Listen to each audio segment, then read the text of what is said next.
Hello my dear tea lovers, I'm Anne and today I want to show you my casual matcha routine. I say casual matcha routine because I also have a different version of making matcha at home, but the other routine is a bit more mindfulness and Teaceremony inspired, if you want to say so.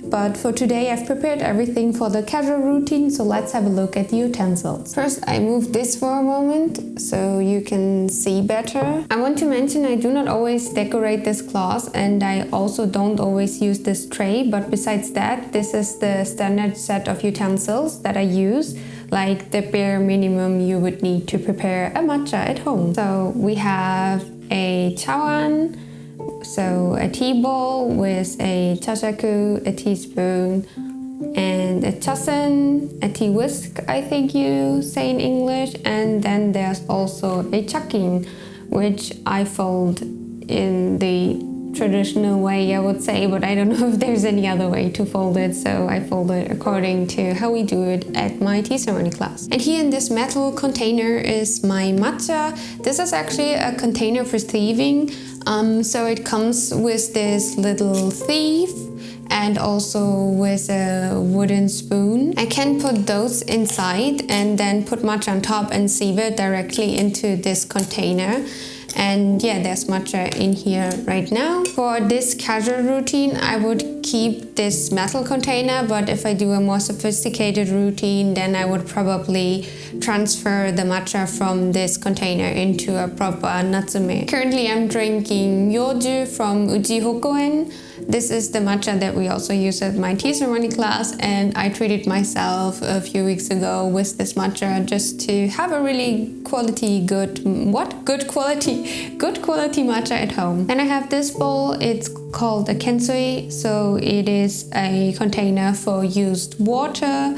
And then I have this little plate with a higashi on it. It's a really simple leaf higashi, and it's from this set which I bought the other day from Kamakura. It has really beautiful ajisai hydrangea higashi as well, but for today I wanted to keep it simple and just took the leaf one, and I will keep the ajisai one for a special occasion probably. I know not everyone drinks their matcha always with sweets, but for me I just cannot. It's not because the matcha is bitter or anything, it's just because matcha always has to go with the sweet. I don't know, it's just like a rule for myself, and it's the most tastiest way to have a matcha with a little sugary candy. And then I have this one. Obviously there's my hot water inside because I need hot water to make matcha. Now you know all the utensils I use, so let's have a quick look into my actual routine. So I would first set up the utensils in a kind of informal, casual way. And for the chakin, I just put it on this tray. And then I start by pouring a little bit hot water into my bowl. And I actually do chasen toshi, which is kind of the traditional way of soaking your tea whisk into hot water, and in this way it doesn't break, and it also is better for foaming the matcha later. The hot water here is also used to warm up the tea bowl, because it also helps to have tastier matcha if the tea bowl is a little bit warmed up. And then I would use the chakin to dry the tea bowl. And then I put matcha into my tea bowl pretty casually, as I said.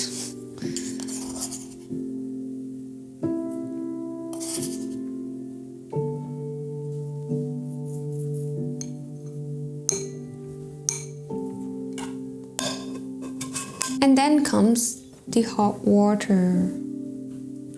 My hot water has kind of 80 degrees right now, I think. Oh, this matcha smells so good. I love it. This position is sometimes really tricky to whisk the matcha because my arm is in a really awkward position, which it usually wouldn't be.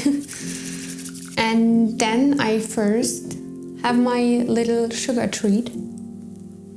And after that, I drink my matcha, which is kind of what we're here for, right?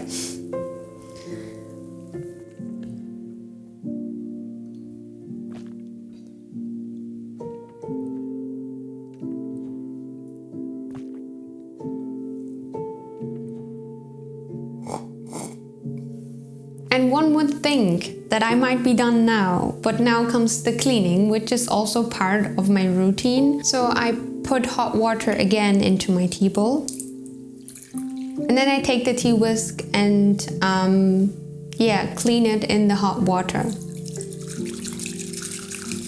From the movements I do, it's similar to the beginning, but there are some slight differences and also the intention is different. So in the beginning we do this with hot water because we want to soften the tea whisk.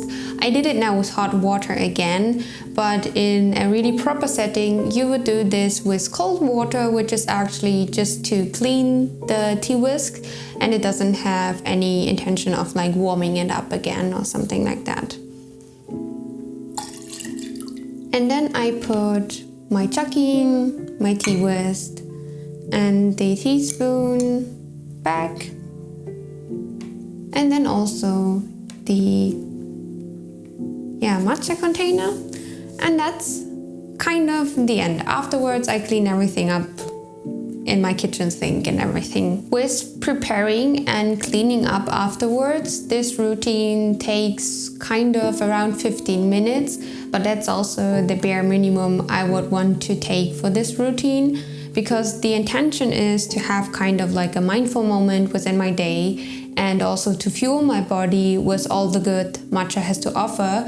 And if it would be shorter, I feel like it wouldn't really be a mindful moment. So 15 minutes is kind of what it takes. Sometimes a bit less, sometimes it can even be longer. It depends if I maybe prepare a matcha for someone else as well or stuff like that. And I mention my intention here because it's a little bit different for the other routine I do that's a little bit more sophisticated.